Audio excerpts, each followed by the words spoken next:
महान बनने का दर्शन शास्त्र भाग 2।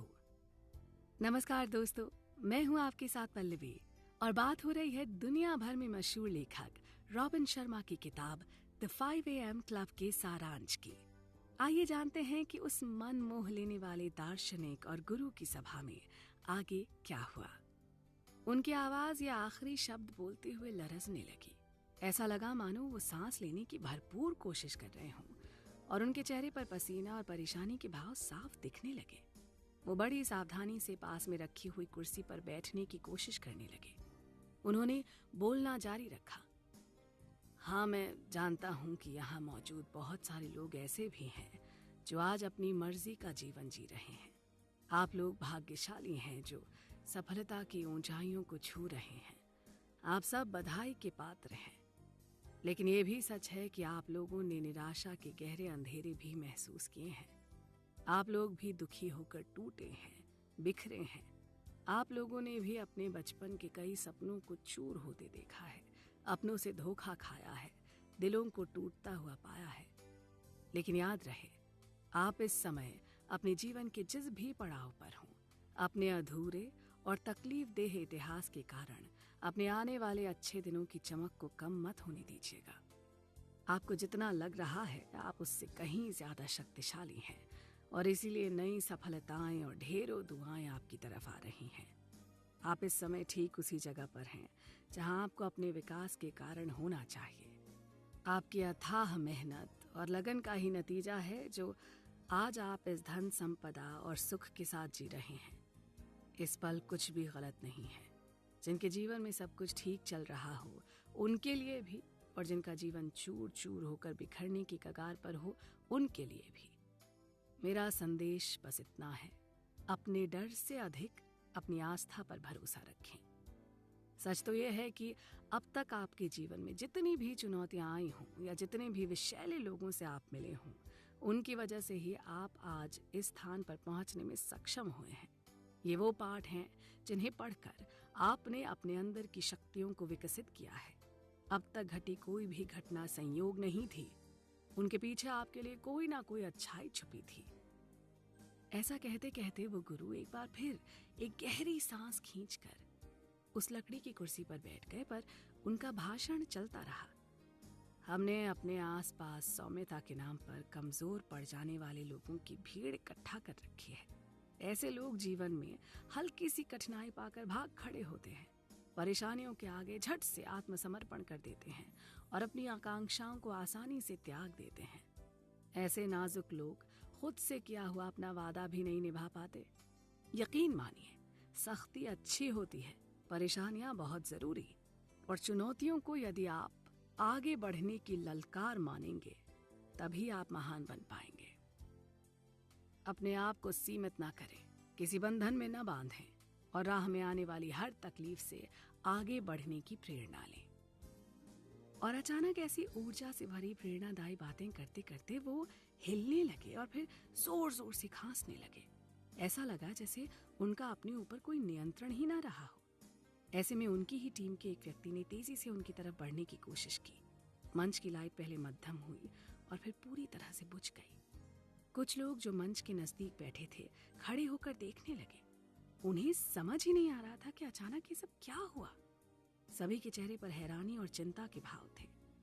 तभी काले कपड़ों वाली एक महिला तेजी से मंच की ओर लपकी।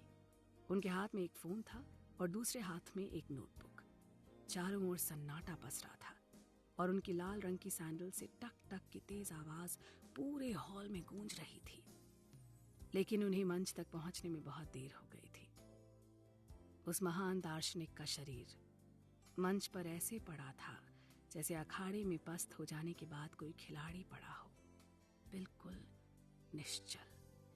तेजी से गिरने के कारण सर पर लगी चोट से खून की पतली सी धारा बह रही थी।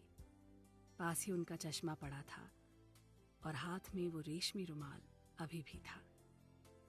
बस उनकी किसी मणि की तरह चमकती हुई आंखें बंद हो गई थीं। आगे क्या हुआ, ये जानने के लिए हमारे साथ बने रहें और सुनते रहें मशहूर लेखक रॉबिन शर्मा की किताब द 5 AM क्लब का सारांश। एक अनजान व्यक्ति, एक अनोखी मुलाकात। किसी ने क्या खूब कहा है, good things happen when you meet strangers, यानी अनजान लोगों से मिलकर अक्सर अच्छा होता है। ये बड़ी ही अनोखी बात है कि कई बार बिल्कुल अनदेखे अनजाने लोगों से हमारी किस्मत के तार जुड़े होते हैं और पहली बार मिलने पर भी ऐसे लोगों से बेहद आत्मीय संबंध बन जाते हैं। नमस्कार, मैं हूं पल्लवी और बात हो रही है रॉबिन शर्मा की लिखी किताब द 5 AM क्लब के बारे में। आइए जानते हैं कि क्या हुआ जब 3 अजनबी एक ऐसी जगह पर मिले जहां से तीनों के भाग्य बदलने वाले थे।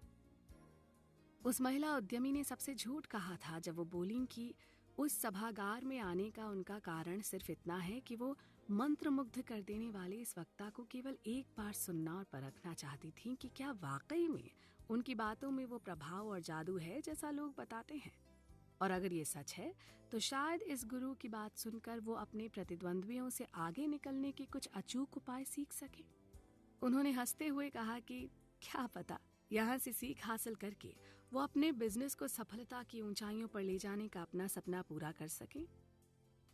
हम सब जानते हैं कि उनके पास अपना कहने को कुछ नहीं बचा था और यहाँ आने का उनका कारण सिर्फ इतना था कि वो अपने अंदर एक नई आशा पैदा कर सकें जिससे वो अपने जीवन को पटरी पर ला सके। अब बात करते हैं उस कलाकार के बारे में जो अपनी कल्पना और कला दोनों को बेहतर बनाने की इच्छा लेकर वहां आए थे। वो चाहते थे एक ऐसा ज्ञान और गुर सीखना जिनसे उनकी बनाई पेंटिंग्स हर किसी के दिल और दिमाग पर एक अमिट छाप छोड़ सके। अपनी चित्रकारी को वो पूरी दुनिया के लिए अपनी वसीयत के रूप में छोड़ जाना चाहते थे जिससे उनके काम से हर कोई प्रेरित और प्रभावित हो सके। वो एक चित्रकार थे और इसी कारण अपने काम को वो शिखर तक ले जाना चाहते थे। इसके साथ ही उनकी इच्छा थी कि वो अपनी निजी जिंदगी को भी बेहतर बना सकें। वो जानते थे कि वो इस योग्य हैं, पर कुछ अनजान कारणों से उनके भीतर का खलनायक उनके नायक स्वभाव पर भारी पड़ जाता था। इसीलिए अक्सर वो अपनी ही बनाई हुई महत्वाकांक्षाओं को भूल जाते थे और अपने ही मूल विचारों से उनका टकराव रहता था। इसीलिए वो भी मन मोह लेने वाले इस वक्ता को अपने गुरु की तरह मानते थे और उनसे मार्गदर्शन की उम्मीद रखते थे। और वो दयनीय और बेघर व्यक्ति तो ऐसा लगता था मानो सबकी नजर बचाकर चुपके से उस सभागार में घुस आया हो।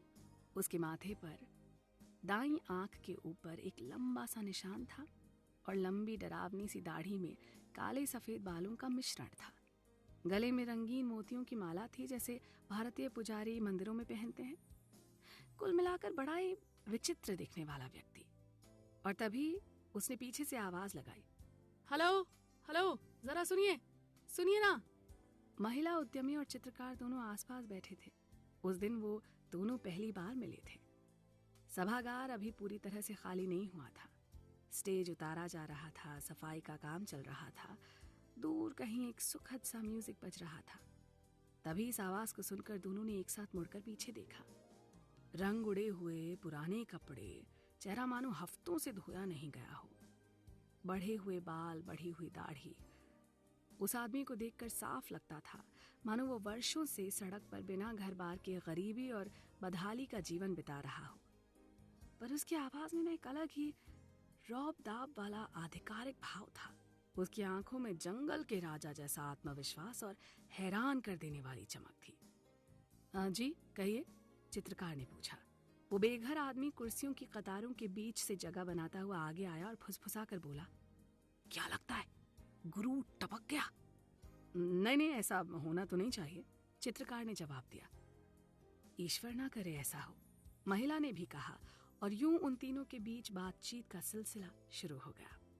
उन्होंने एक दूसरे से अपने मन की बात करना शुरू किया, सेमिनार के बारे में, गुरु के बारे में, उनके अनुभवों के बारे में। एक तरफ जहां चित्रकार ने गुरु की कही हर बात से सहमति जताई, वहीं उस महिला को अभी भी कई बातों पर संदेह था। सबसे चौंका देने वाली बात कही उस गरीब बेचारे से दिखने वाले व्यक्ति ने। वो बोला, गुरु सर्वोपरि है, सबसे ऊपर, सबसे सही, सबसे सार्थक। मैंने उनकी बात मानकर ही अपना भाग्य बनाया है और जीवन में सारी सुख सुविधाओं के मजे लिए हैं। ज्यादातर लोग चाहते हैं कि उनके साथ अभूतपूर्व चीजें हों, लेकिन उन्होंने मुझे सिखाया कि असाधारण कलाकार अपने लिए असाधारण जीवन खुद बनाते हैं। और सबसे बड़ी बात यह है कि उन्होंने न केवल मुझे सपने पूरे करने के लिए एक गुप्त ज्ञान दिया, बल्कि उन्होंने मुझे उस जानकारी को अंजाम तक पहुंचाना भी सिखाया। उन्होंने मुझे सिखाया कि एक बहुत ही जरूरी सुबह की दिनचर्या को कैसे स्थापित किया जाए जिससे हम सफलता की सीढ़ी चढ़ना शुरू कर सकें। दोस्तों, ये दिलचस्प कहानी यूं ही जारी रहेगी, आप भी सुनते रहें।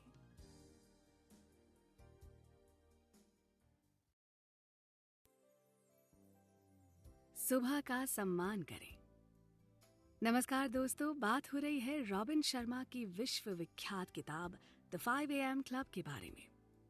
ये कहानी 3 ऐसे अनजान लोगों से संबंध रखती है जिनका आपस में कोई तालमेल नहीं था। एक थी कंगाली की दहलीज पर खड़ी एक महिला उद्यमी जिसके पास जीने की आस तक नहीं बची थी। दूसरा था एक कामयाब मगर हर वक्त परेशान रहने वाला एक पेंटर जो खुद को महान साबित करना चाहता था। और तीसरा सबसे अनोखा इंसान जो दिखने में बिल्कुल फटेहाल पर बातें बड़ी बड़ी मानो कहीं का राजा हो।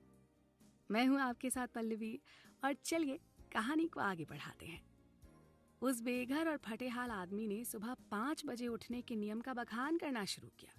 कहने लगा कि ऐसा करके हम अपनी शारीरिक, मानसिक, भावनात्मक और आर्थिक तकलीफों से हमेशा के लिए छुटकारा पा सकते हैं।